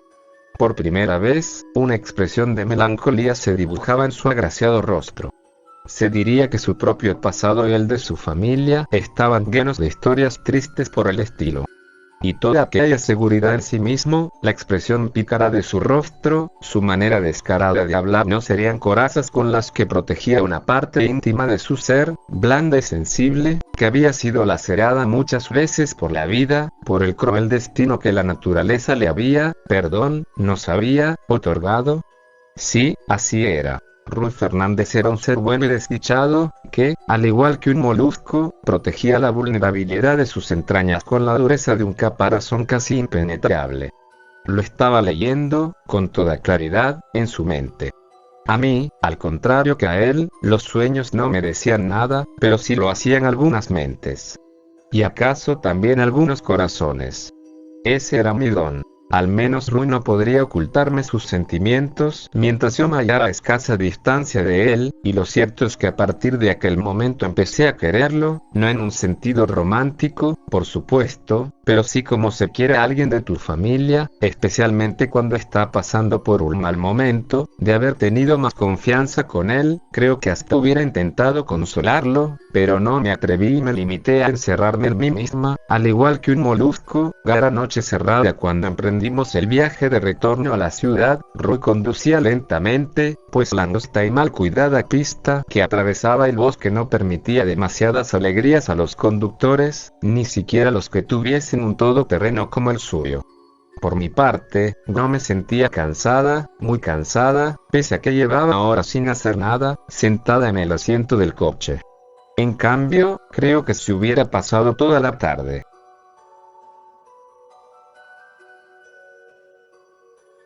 correteando por el bosque en mi forma lupina, me habría sentido más animada. Aquel no era el cansancio sano que nos asalta tras realizar un ejercicio físico, sino algo más espiritual y profundo, cuyas raíces me llegaban a lo más hondo del alma. Iba medio dormida, con la cabeza inclinada sobre la ventanilla, insensible a la húmeda frialdad del cristal. Procuraba no pensar en nada, pero no podía desterrar del todo las preocupaciones que rondaban mi cerebro amodorrado. A las revelaciones de la tarde se añadía el fastidio anticipado que me asaltaba mientras pensaba en todas las explicaciones que tendría que darle a mamá cuando me viera llegar a tales horas y en el coche de un presunto profesor del instituto, situación sospechosa donde las hubiera. Gala había enviado un nuevo SMS para que estuviera tranquila, pero no podía hacerme ilusiones al respecto. Conociendo a mamá, estaría comiéndose las uñas de ansiedad hasta que yo llegara a casa. Y después, si mis explicaciones no la satisfacían, me comería a mí. Pero, por otra parte, si todo aquel rollo de maldiciones y fuerzas extrañas era cierto, y estaba segura de que lo era, la cólera de mi madre sería la menor de mis preocupaciones. Claro que la menor de tus preocupaciones también puede ser algo muy serio cuando no puedes zafarte de ella. En esas estaba cuando mi sexto sentido me alertó de que algo había asustado, o al menos sorprendido, a Rui. Al mismo tiempo, a modo de confirmación, pude oír cómo se aceleraban bruscamente los latidos de su corazón. Entonces, me desperecé lo más deprisa que pude y abrí los ojos, a la expectativa. ¿Cuál podía ser el problema? ¿Nos habría visto a alguien conocido, en cuyo caso Rui podría verse en una situación muy comprometida? ¿O se trataba de algo todavía más serio? Pronto pude descartar la primera posibilidad. Allí no había nadie que pudiera vernos. Todavía estábamos en la pista del bosque, a varios kilómetros de distancia de las primeras casas. Rui paró el coche, dejándolo en medio de la calzada. Total, por allí no pasaba nadie a aquellas horas. Abrió la puerta y salió al exterior, mientras murmuraba unas frases entrecortadas e incoherentes, que pude oír pero no entender. En su rostro se adivinaba la tensión, aunque en realidad parecía más molesto que asustado.